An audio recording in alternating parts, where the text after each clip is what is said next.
Alright guys, so I have a kind of a cool old made in Japan guitar on the bench today. It needs completely gone through, so let's get started.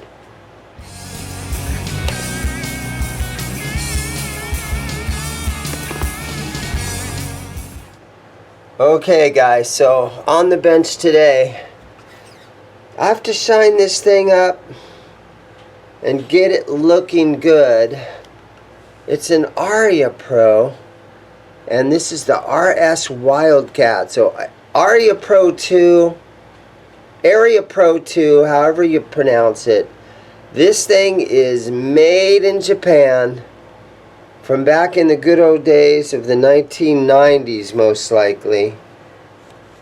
And it's going to need a lot of work because it's really dirty. It does have a bridge on here that says Aria, and very unusual sort of thing I've never seen before as far as the bridge. Some cool pickups, giant plastic knobs on here. The frets are corroded.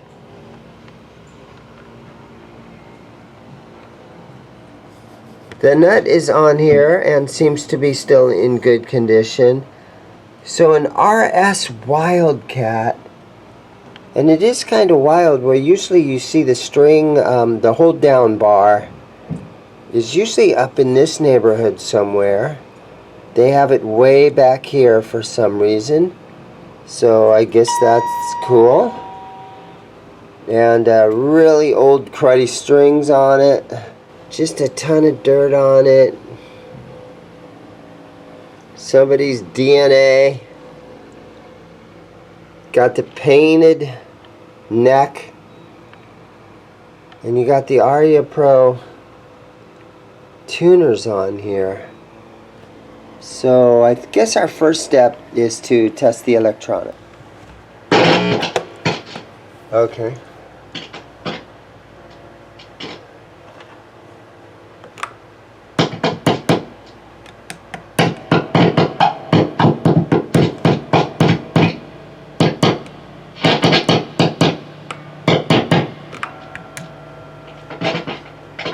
Okay, so maybe just the output jack needs tightened up a little bit, but they seem to be working, so that is a bonus. Now luckily for me, not having to work too hard today, this is sort of a floating sort of a bridge, but it's not like a Floyd Rose where you have a locking nut. So hopefully this thing won't be too bad.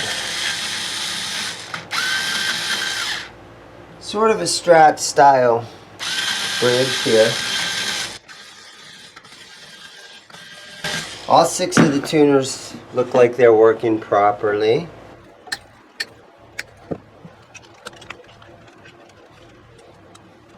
Ouch. Okay. Ow! Well, now I'm going to need my tetanus shot.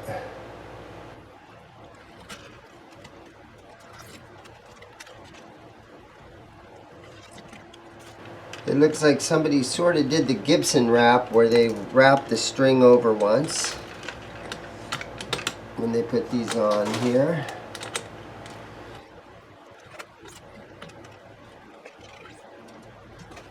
I'm actually going to grab that string with a pair of pliers.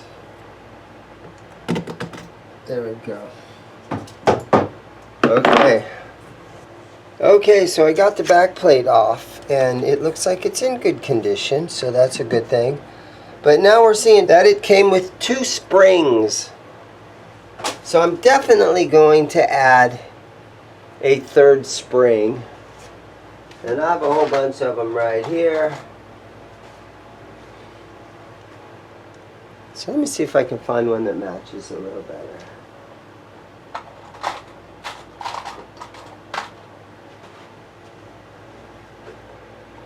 There we go, kind of an old and rusty one. There we go.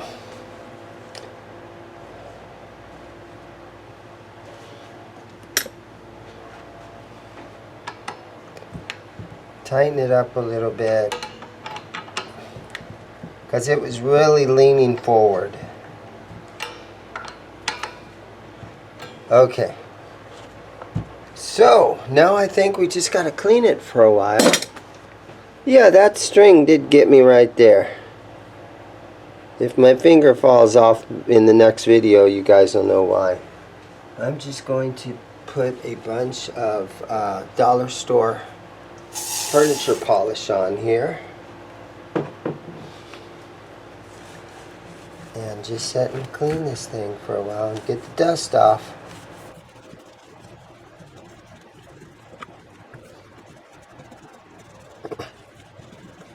Sort of a flat black. Well, it is definitely a flat black pickguard. I'm going to go ahead and take all these off so we can take a look under the hood. Oh, it's got a push-pull. I just now noticed that. Trying to lift this out. Oh, she's in there tight. Oh, you know what it is? It's these four. I've run against this, up against this before. It's these four pickup ring screws are directly mounted right into the wood of the guitar body.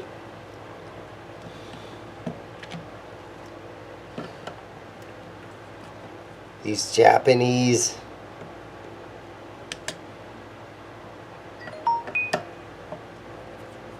People are texting me already today. Okay, here we go. See that? Isn't that cool? Okay, let's see what we got. We got one ground cable right there. These are some pretty fancy Japanese electronics going on here. So we got a push-pull on the tone pot. Yeah, pretty complicated stuff. Look at this pickup. Wow. Yeah, so pretty cool stuff in here. I mean, honestly, I don't really even know what I'm looking at, because I've never seen anything quite like that.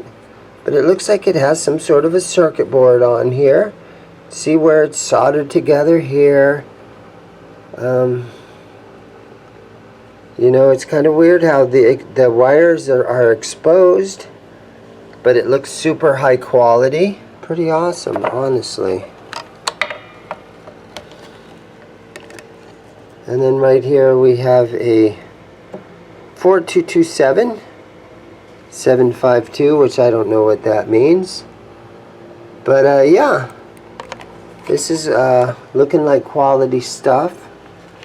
So I think what I'll do is I'm just going to take a little electronic spray cleaner, and let's get in here a little bit. Spray that down a lot. Maybe see if I can get in here a little bit. And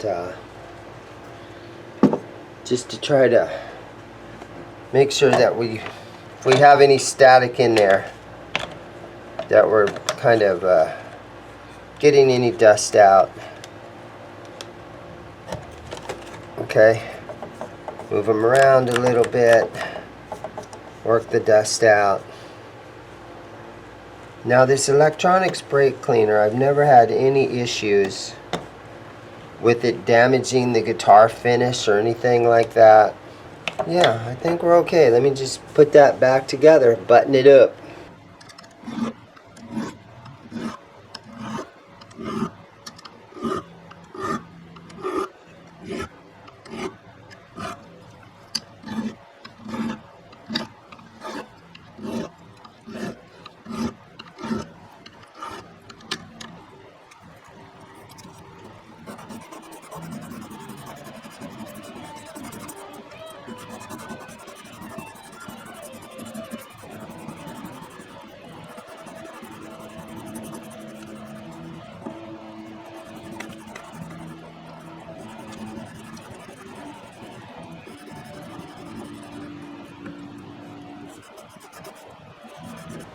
Alright, so I've got some of this Music Nomad F1 oil.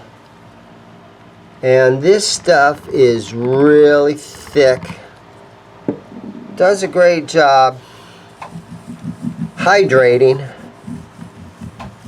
And just as a cleaner, it does a really good job. But man, it is thick on here. So you let that just kind of settle in a little bit. It almost comes out of the body looking like the thickness of like honey. Same consistency. So I'm going to spread that on there. And then I'm going to take a paper towel and just sort of wipe on it for a while.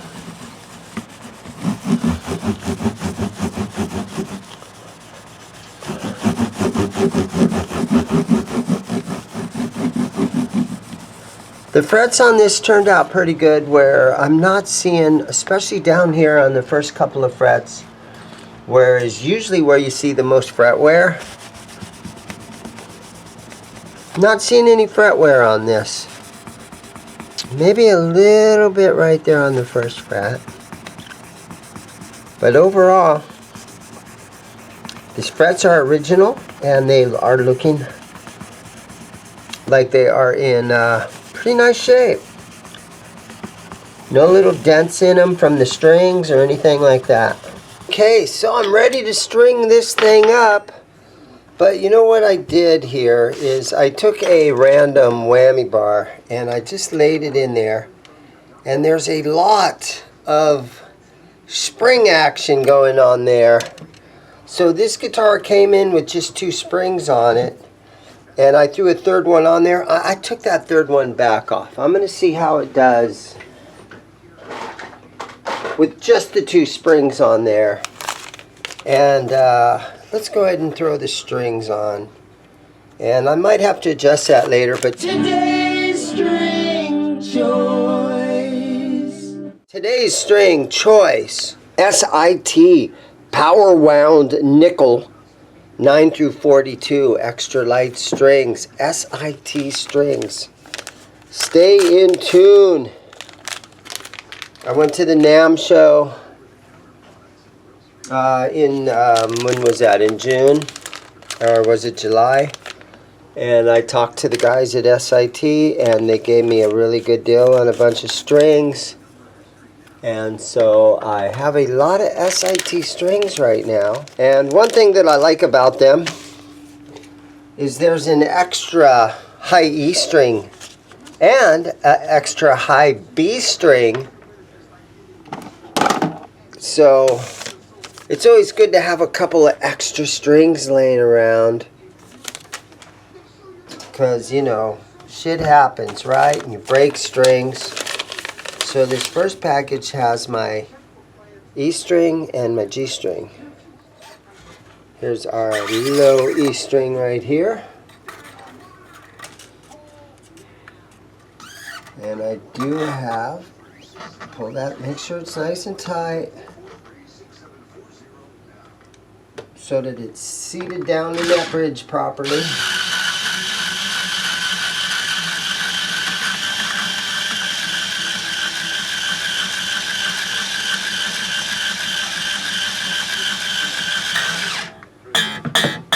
Yeah, because I want this thing, after these strings are on here, I want this thing sitting about right there. You know what I'm going to do?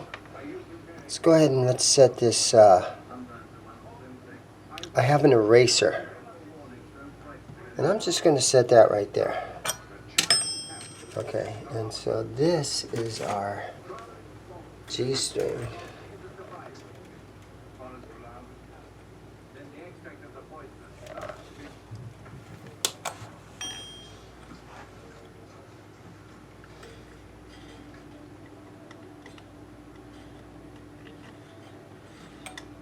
Okay.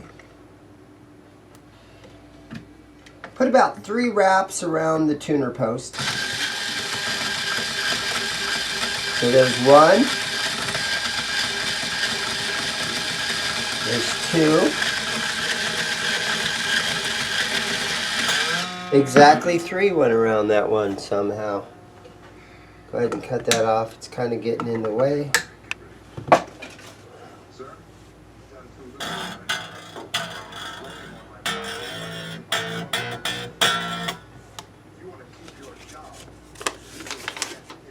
Okay, so this pack has our 5th string and then 2 B strings.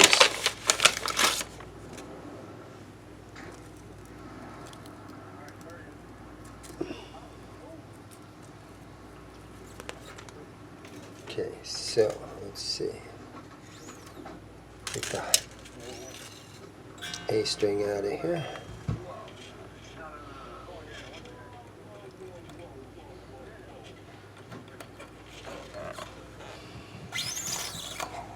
So again, a very unique bridge on this one. And like a lot of this Japanese stuff, bridges that you've never seen before. They're always some weird kind of thing. It looks very similar to a Fender style bridge, but it's not. Or it looks very similar to a Floyd Rose, but it's not a Floyd Rose. It's just sort of close to looking like a Floyd Rose. So that's what I'm seeing out of all these Japanese guitars.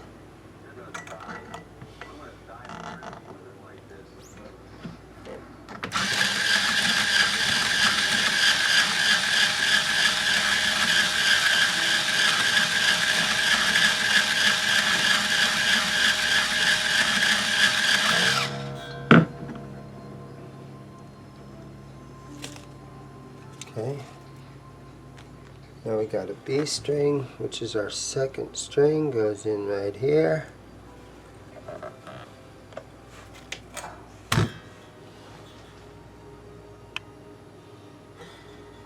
Again, sort of a strange placement for the string tree hold down bar, right?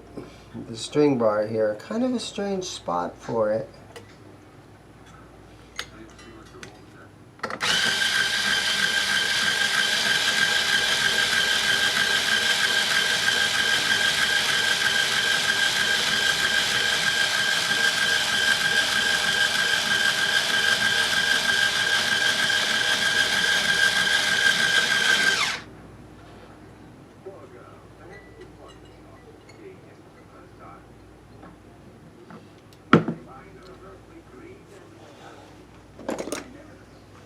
Go mess with this for a second. There it goes. There we go. Okay, and now this B string, I'm going to just sort of try to wind it back up here a little bit. And I will save that for later, in case I come across a broken string on something. Okay, now we've got our D string and 2 high E strings in this case.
Okay, so here's my high E string. And that goes in there real quick and easy.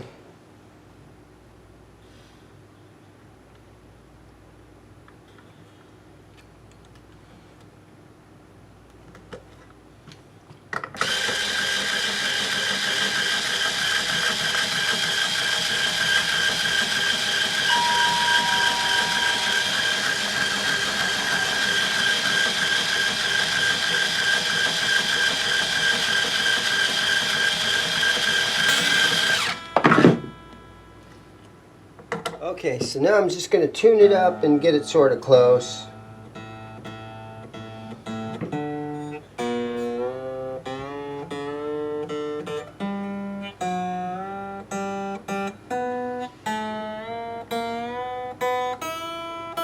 Okay, and then we're going to pull this out and hopefully it stays relatively close. I mean, that thing seems like it's full floating. Let's look at our string height, and our string height isn't that high, so yeah.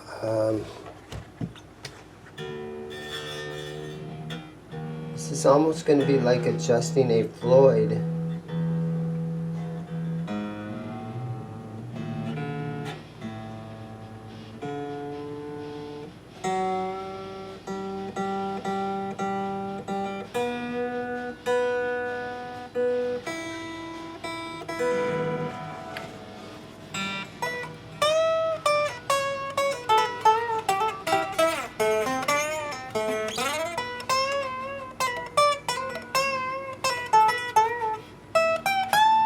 Okay, I can lower it a little bit right here.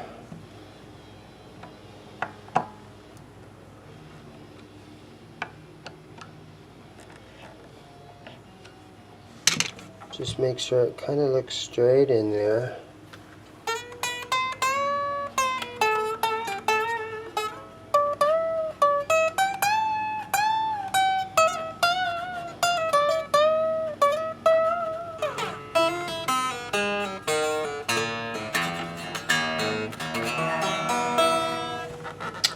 Let me dig through the gig bag just to make sure that there wasn't a whammy bar in there. So I did not find a whammy bar, but this old original Fernandez case, it actually does have a little case candy. And so these Fernandez guitars, you know, they were made in Japan. And I don't really know if they were even really intended to ever show up here in America. But we have some sort of a check card, inspection card of some sort or something. Sincito Corporation. Yeah, look at that, an inspection card. How cool is that, right? I can read one thing, and right here it says electric guitar. Sincito Company or Corporation. Yeah, and then they give you a little cable in there too, but that's kind of interesting. Guitars that were really never intended to come over here to America, I don't think. Now I do have the, you know, the box of random whammy bars. And to get one that's going to fit is going to be next to impossible. And a black one would look cool. But these things are just not going to have one. Wow. I shock myself sometimes. I'll just leave that one with it. Alright, so again, the tremolo on this, it sets really high. And it, you know, maybe I should put that third spring back on it. I think I'll do that. Let's give that a try. Because we gotta get this thing to relax a little bit. Okay. Let me retune it. And stretch the strings out and do all that kind of stuff.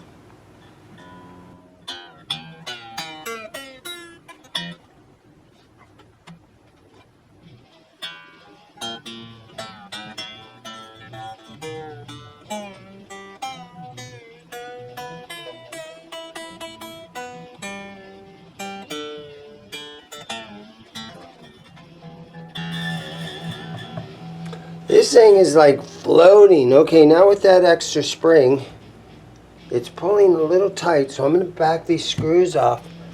Yeah, this is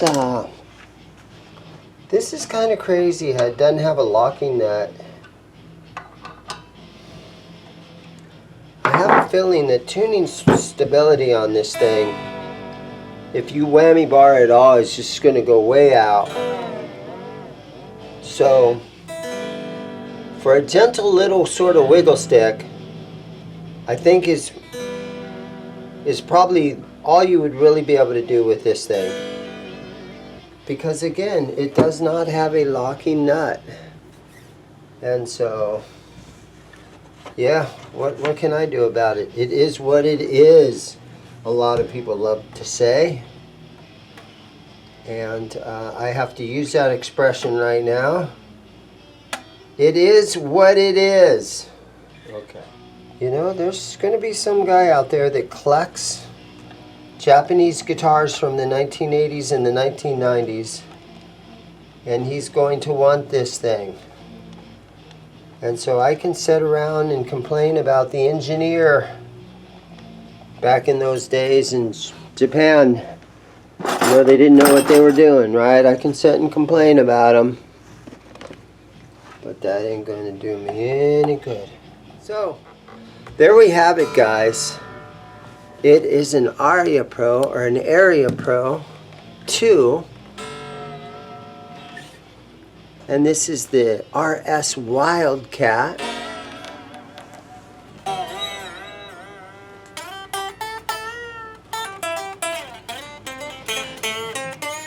It feels fast.